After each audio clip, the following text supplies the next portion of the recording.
Fair use. Fair use. Fair use. So, I want to play this video, and I hope it doesn't get flagged, but you never know, nowadays, because, you can't speak out about anything. You gotta be a sheep marching in the same line in this generation, right? Whatever the Democratic liberals say is gospel, right? And I like videos like these. I watch this guy. I follow his channel.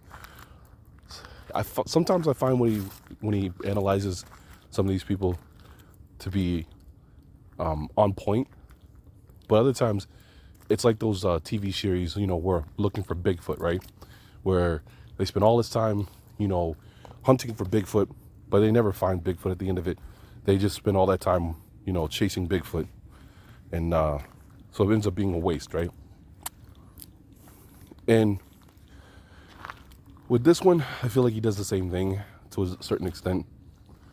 He's analyzing Bill Gates, his body language, but he doesn't flat out say yes or no, Bill Gates is lying. He leaves it up to, we don't have enough evidence here yet, which is fine, but it's annoying, because, this is supposed to be an expert on these things. So, and a part of me is like, I guess, because that's one of the things I easily fall for, is being lied to, whether it be by my parents or, you name it, a girlfriend, whoever. I ended up liking shows like Lie to Me, where they show you like the little ticks and the little signs, you look for, in poker players or whoever, to figure out who's lying to you or who's telling the truth. So, stuff like this, I feel like, is right up that alley. But it's what he reveals at the end is what I really want to share. So it's not so much if Bill Gates is telling the truth or not. It's what he shared that you haven't seen any of these journalists or anybody else bring up, but somehow he brought this up. He found this. And you'll see what I'm talking about. Just to produce and administer the doses globally. But we don't know the reasons behind that emotional reaction. We don't know if he is worried about the long time it's going to take, or if it would be fair that some countries get the vaccines before others. I'd love to read your opinion in the comments.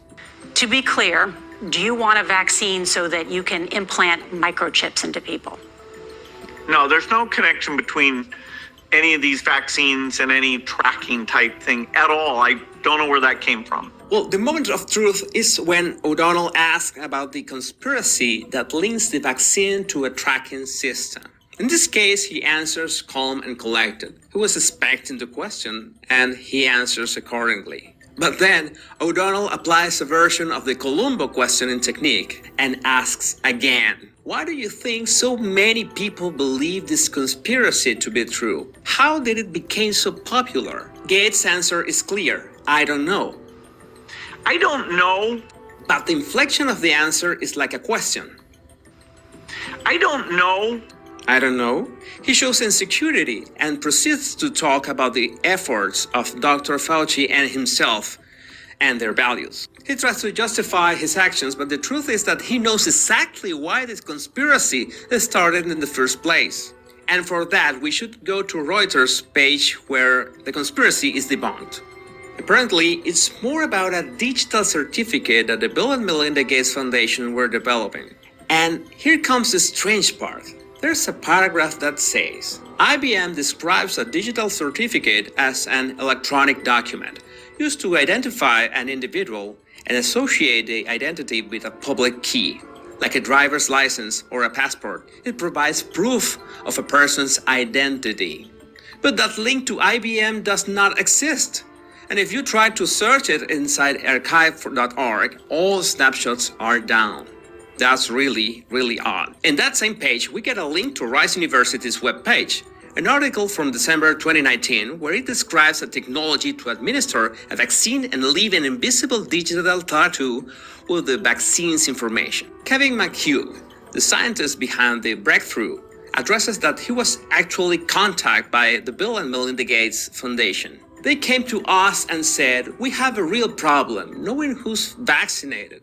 So our idea was to put the record in the person. And I must say, this blew my mind. Imagine that you don't need any paper records. You just scan the person and know which vaccines they got. That way you make sure no one gets double vaccinated. That is truly amazing. But don't you think it would be better to say they were looking for a solution to this problem and that's where the conspiracy took off? Makes you wonder why they don't mention any of this technology anymore. Must be because besides being an amazing breakthrough, it also poses serious ethical issues. Because let's suppose that digital tattoo has no personal records, only has information about the vaccine. Well, there are lots of vaccines that have 2 or 3 doses, so it's imperative that the information includes dates. And for a massive vaccination process, there's not gonna be a single company manufacturing them. So you will also have the company name on it. And just to be sure, there should be a serial number that tracks the shot all the way to the facility it was created in case something goes wrong with a certain batch of vaccine.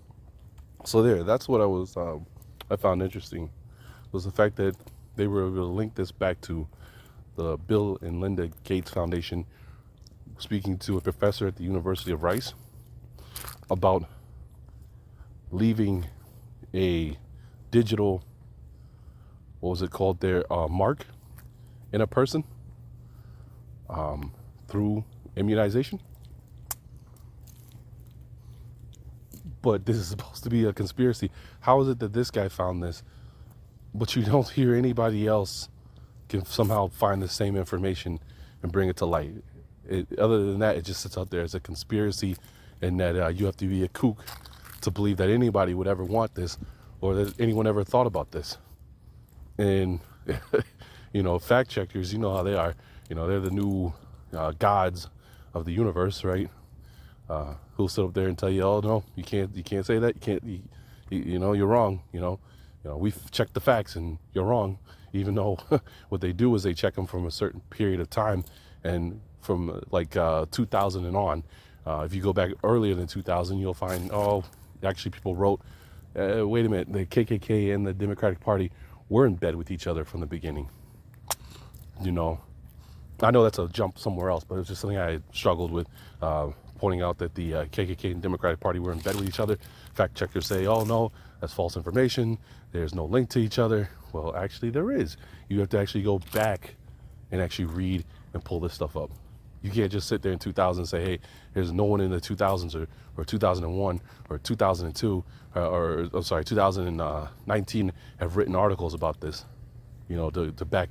It's just a mess, but you can see there's a changing of the guard. It's basically you're going into a totalitarian regime.